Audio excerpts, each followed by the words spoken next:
CQ Poto.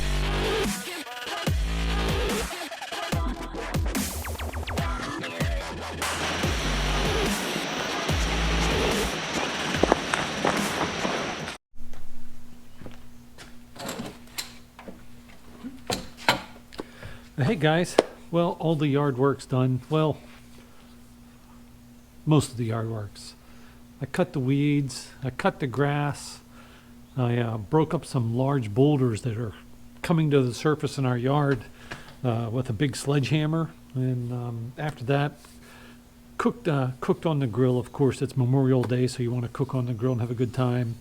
I had a little bit of Bird Dog bourbon. I think it's 10-year-old Bird Dog bourbon.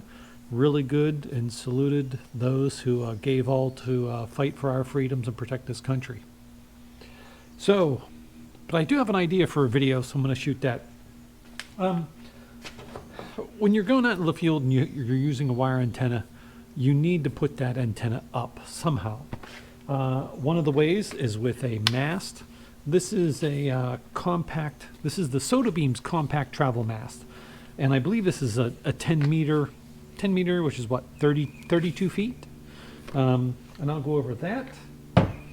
If you take a mast into the field, you're going to need a guideline kit and maybe some tent stakes. The other option is a throw line, and I have this is a throw line storage cube by Weaver, and I have a weight in here. I think this is 150 feet, and actually I think this is a little bit shorter because I think I broke this at some point and lost a little bit, so it's probably about 120 some feet. And this is a throw line bag. So the same weight and throw line is in here that's in here. One's just, as you can see, there's really not much difference. I was hoping this would be smaller in the pack, but it's really not. So first, let's weigh them. Again, inside here, there's a bunch of throw line and a 12-ounce weight. So we already know it's going to be over 12 ounces. So on my handy dandy kitchen scale here, it is 1 pound 7 ounces, or what, 23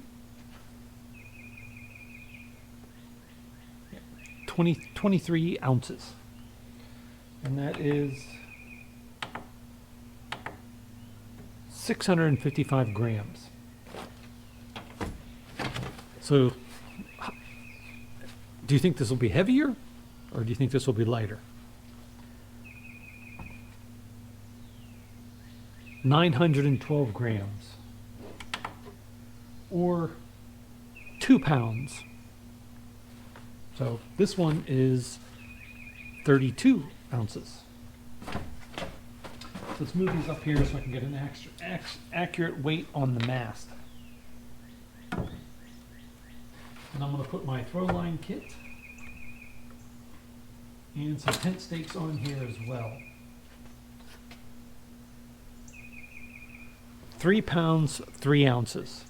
So this one is heavier by 1 pound and 3 ounces, or 19 ounces. So this one's heavier by 19 ounces. Now, benefits, drawbacks. This is the best way to get a line up in a tree and store it, in my opinion. This is great. This is a little bit smaller, but if you use this in the field, it takes a lot longer to put the line back in the bag. So considering this isn't much bigger, I tend to take this anymore. I really don't use this that often. So, and I think this is the small throw line bag, and that's really all you need. This is a brand new line in here. I'm probably going to switch this line with the line in there. But, so basically I take this, I unclip my weight here.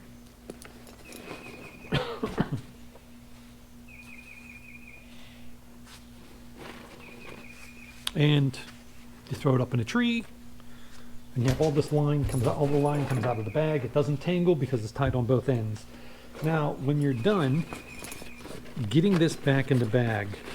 You can try to do this and stuff it in. These are supposed to be stuff sacks. That actually doesn't work well for me.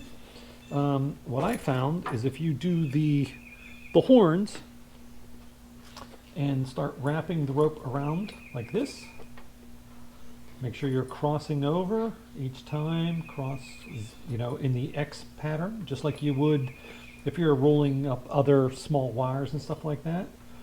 I found if you do this, you can pull that off and stuff a bunch in the bag at one time. It is a lot faster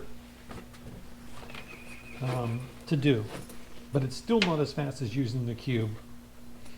So again, cross pattern, fold off, stick it in, and I've done this quite a few times in the field, and I've never had a tangle coming out of the bag. And then I clip it on the bag so the weight just drops down inside and doesn't get tangled up with everything else.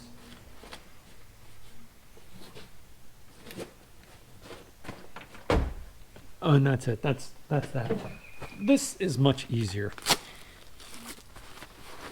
You unfold it. I don't know if I'm going to be able to do it up here. I might have to do it down on the ground. So when you unfold it, there's a little tab on two corners. And what I found, let's move the camera back and try to get an angle here. Let's see. Okay. What I found when using this, the best thing to do is just to step on those two little tabs. Okay. Lift and twist. And it pops open. Okay. So let's show you. Inside here, one end of the rope is tied off to this little buckle there, and then there's a pocket for your weight. So what's nice about this is you take it out, you throw your line up in a tree, a bunch of the rope comes out. So you have all this rope laying all over the place, and all you have to do is push it back in.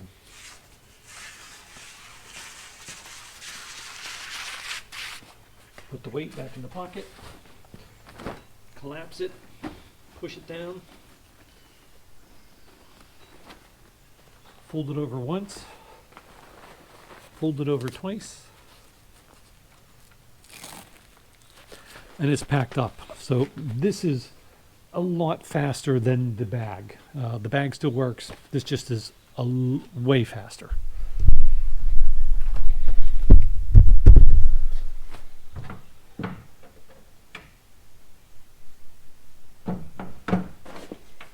So, which one do I prefer?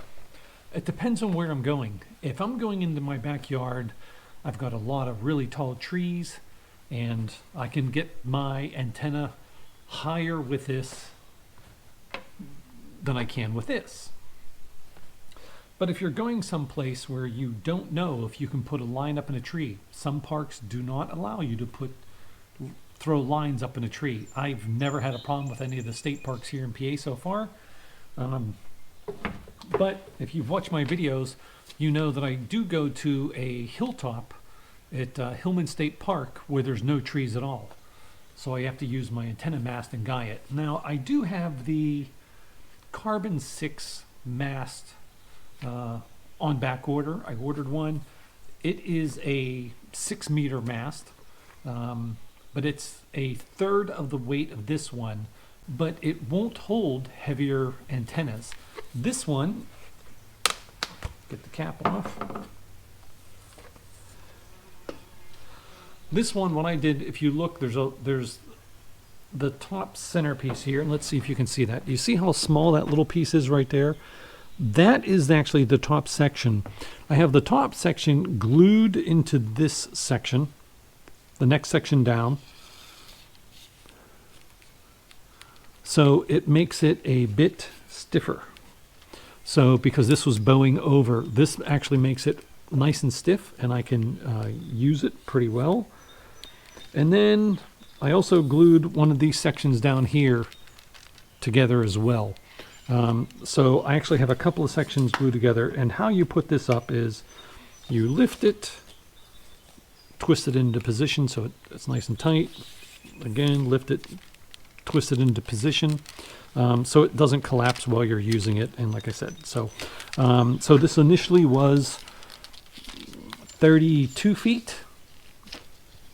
And now each one of these is about 2 feet long. The two sections that I glued, so I lost 4 feet. So it's about 28 feet tall. My coax that I use is only 25 feet. So if I put this up the whole way, my coax is actually off the ground.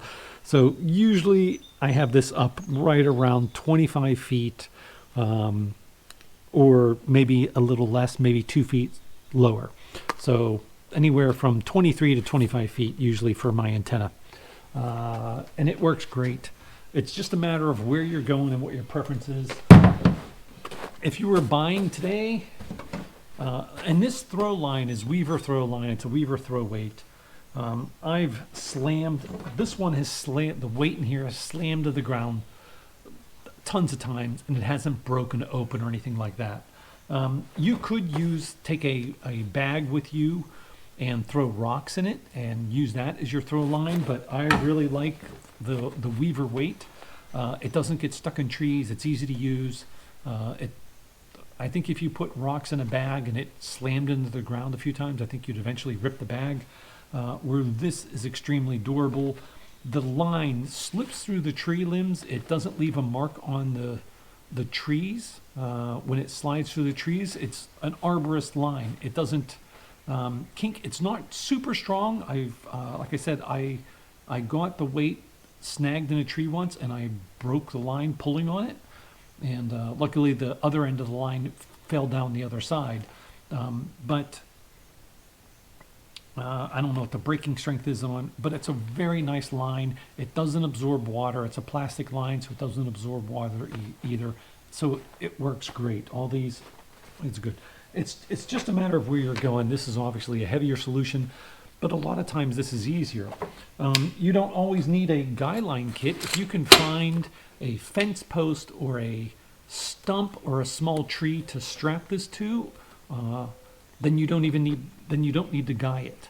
I know you can make a stake and put it in the ground and maybe put this in that way, but then that's a lot of weight. If you made a big metal stake to stick this in the ground and try to do it that way, I think you're adding a lot of weight that you don't need.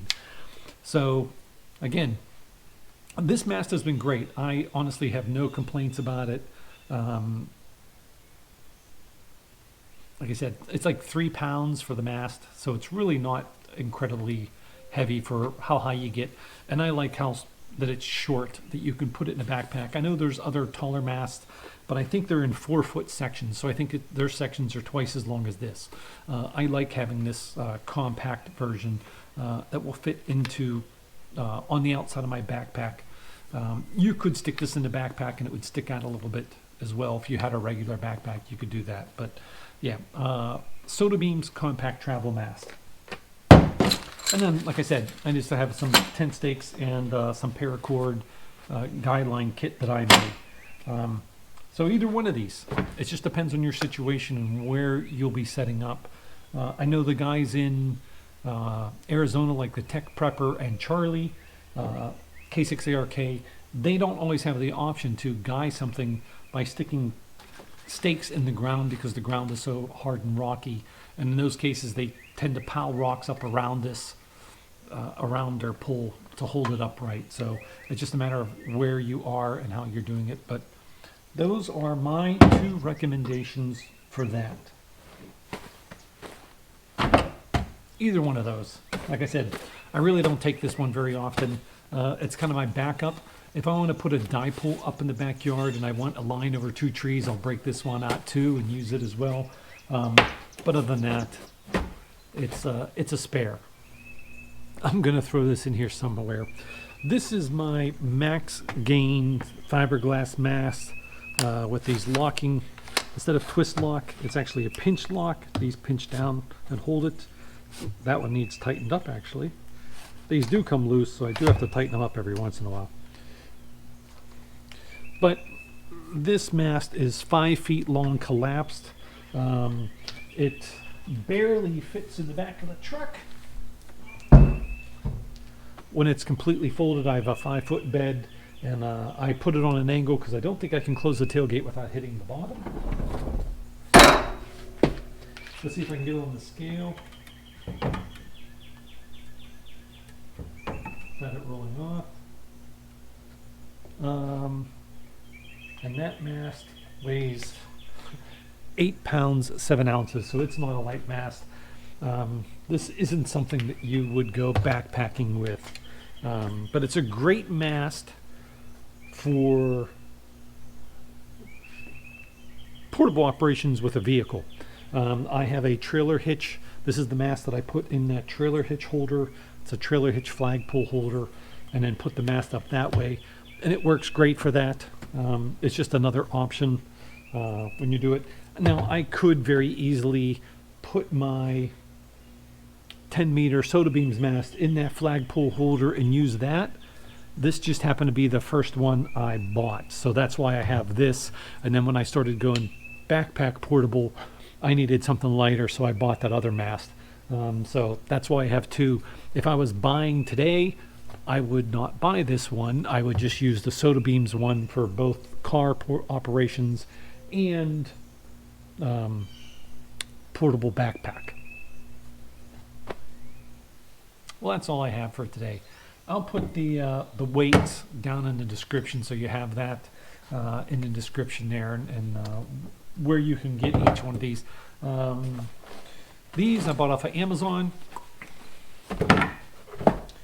This I got directly from Soda Beams, although I believe DX Engineering sells some of Soda Beams product now. This may be on the DX Engineering website, but like with anything these days, I'd probably expect a back order with this. My Carbon 6 mast has been on back order for 3 months so far, and they think they're getting some this month, so we'll see. But yeah, I want to try that one. I know you can't put a real heavy antenna on it, but it would be nice to have a lighter option for a small wire antenna maybe. So we'll see how that goes. Well, if you like this video, please give me a thumbs up and subscribe. Hit that bell if you want to be notified when new videos are released. I don't release on a normal schedule. I just kind of release videos as I make them. But check it out. This is Tango Oscar Mike, 73. Take care. Tango Oscar Mike.